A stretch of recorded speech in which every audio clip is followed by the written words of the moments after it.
Olá pessoal, sejam bem-vindos à nossa primeira videoaula. Eu sou a professora Edilene, já me apresentei para vocês nos grupos, né, por vídeo. Sou professora de português dos segundos C, D e E.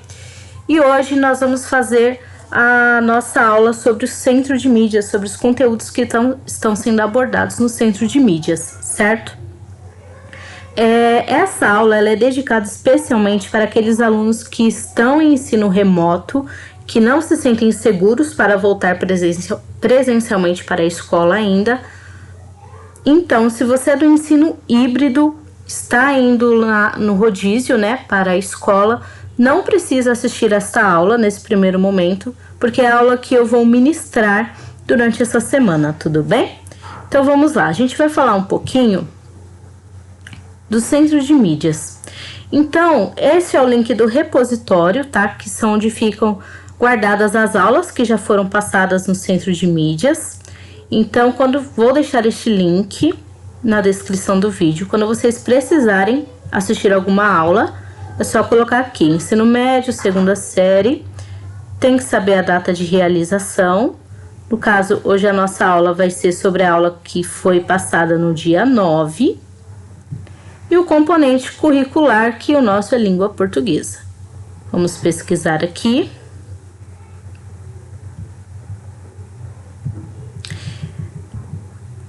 A nossa aula hoje vai ser especialmente sobre essa videoaula aqui do Centro de Mídias, tá? Vou te contar uma coisa. Então, o material que eles estão trabalhando é este aqui, que foi distribuído na escola na reunião de pais, tá? O Aprender Sempre, volume 1, segunda série do ensino médio. Esta aula aqui. Vou te contar uma coisa. Esse vídeo aqui do Centro de Mídias está explicando esses exercícios aqui. Então, eu não vou explicar os exercícios. Eu vou passar para vocês esse texto aqui, que vai explicar a tipologia que eles estão trabalhando, que é o texto informativo expositivo.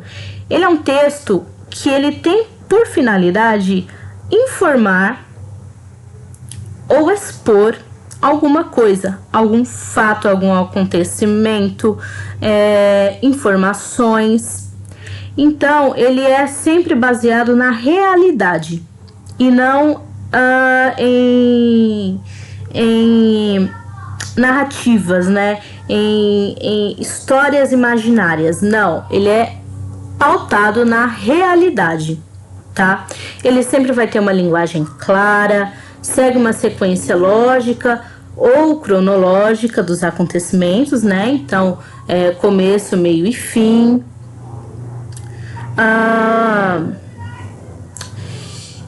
Ele é estruturado em 3 momentos: introdução, desenvolvimento e conclusão, certo?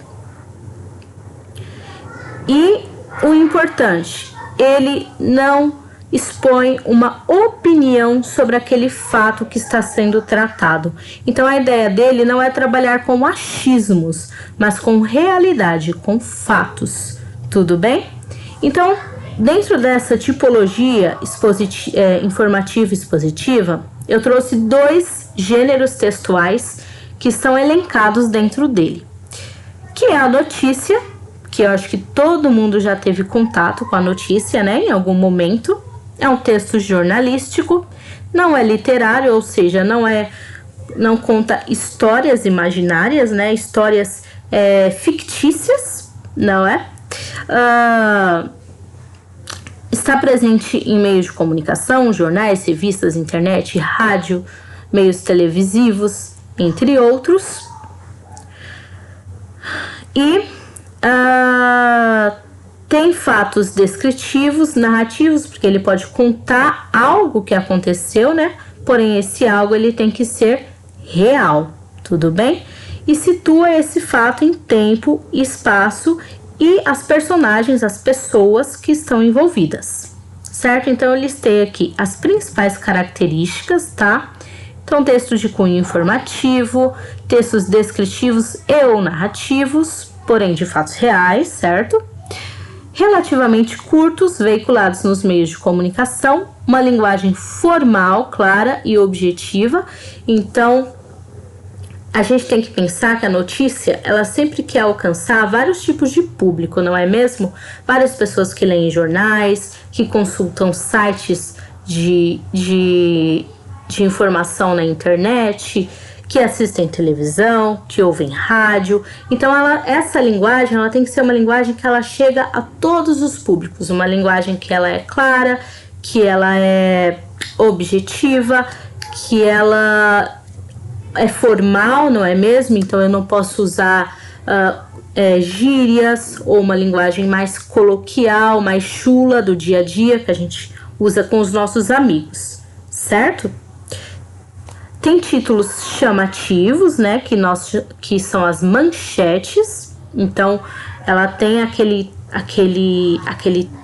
título para chamar a atenção do leitor, para que o leitor clique naquele link ou compre aquele jornal, a fim de saber o que conta, o que fala aquele texto. E textos em terceira pessoa, né? Então, para quem não sabe, o autor ele nunca vai falar eu, ele sempre vai falar ele, sempre do outro, né? E não dele mesmo. E fatos reais, atuais e cotidianos, né, do nosso dia a dia. E eu trouxe também o gênero de texto de divulgação científica, que está muito em alta, né? Principalmente agora, na época da pandemia.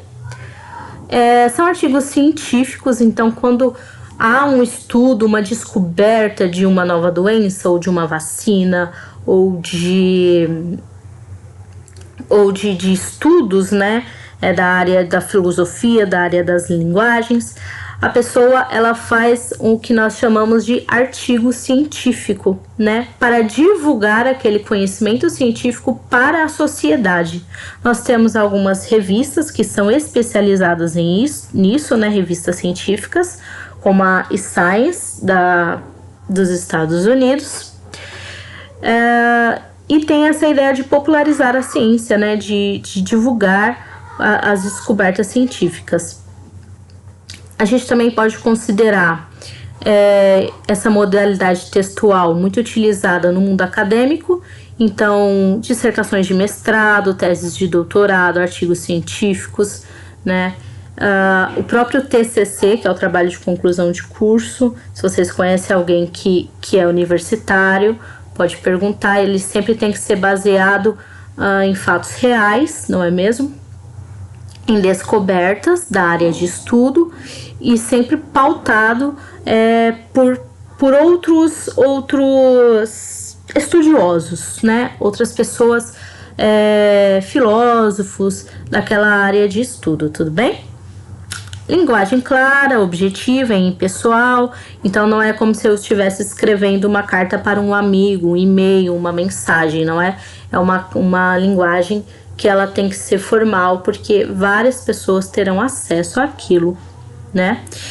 E também é um pouquinho diferente da notícia, bem diferente na verdade, mas nessa questão da linguagem ela é mais diferente porque ela usa termos técnicos, né? Daquela área de estudo de conhecimento.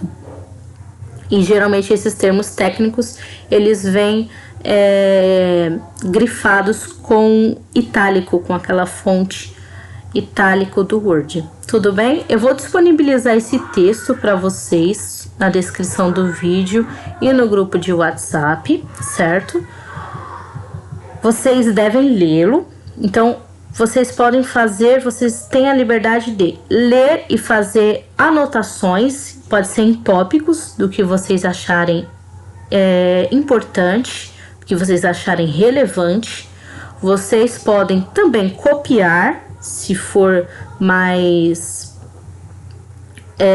confortável para vocês, né? Algumas pessoas preferem copiar, vocês podem copiar também, mas é importante que vocês tenham em mente essas características do texto expositivo informativo, principalmente da notícia, porque nós vamos trabalhar as próximas aulas da apostila Aprender Sempre, são focadas na notícia, tudo bem?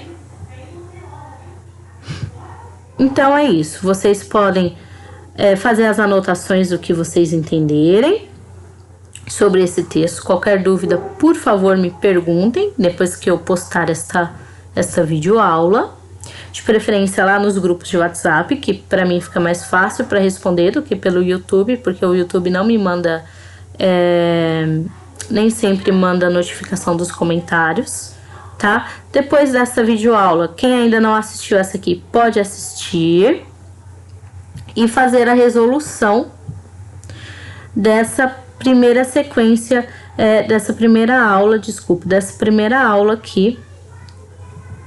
Então, aqui só para ficar claro, ele dá um trecho de uma notícia para vocês analisarem. Pede para falar qual é o tema central do texto, né? Então, sobre o que esse texto fala, principalmente, qual é o objetivo. Então, o tema é sobre o que ele fala. O objetivo é qual é a intenção dele, o que ele quer, o que o autor quer com aquele texto. No texto há alguma crítica, algum juízo de valor, então é aquilo que eu falei para vocês.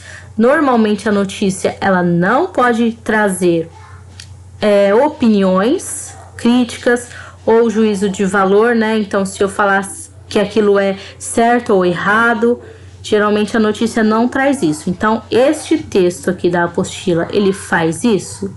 Sim ou não? Se quiser justificar sua resposta, fica bacana, tá bom? A que público esse texto se destina e em qual veículo o texto foi publicado, né? Então, aqui nós temos duas perguntas, prestem atenção. Quem vai ler esse texto? Quem vai se interessar em ler esse texto que foi divulgado na apostila e em que veículo ele foi publicado? Ele está sendo reproduzido aqui na apostila, certo? Mas ele foi publicado em algum veículo de comunicação. Qual foi ele? E como é a linguagem usada pelo autor? Então, é uma linguagem clara, objetiva, é uma linguagem cheia de coloquialismo, né? Uma linguagem informal, é uma linguagem mais técnica, científica. Como que é essa linguagem? E aqui você vai falar, se você fosse divulgar algum local turístico da sua cidade. Se você não quiser falar da sua cidade, você pode falar de algum lugar que você já tenha ido visitar, né? Fora de São Paulo ou outros lugares de São Paulo, ou até mesmo um restaurante, um ambiente que você tenha ido. E qual seria? Daí você vai aqui completar essa tabela falando deste lugar, tudo bem? Mais pra frente a gente vai produzir aí uma notícia, certo? Então por hoje é só, fiquem com Deus, qualquer dúvida me chamem. Quem ainda não retirou essa apostila na escola Aprender Sempre, precisa retirar o mais rápido possível, tá? Eu vou deixar o link deste PDF aqui, para quem não tem poder responder no caderno, mas é importante retirar o seu kit com a sua apostila lá na escola do programa integral, né, Mário Martins. Tudo bem? Um beijo da professora e até a próxima aula.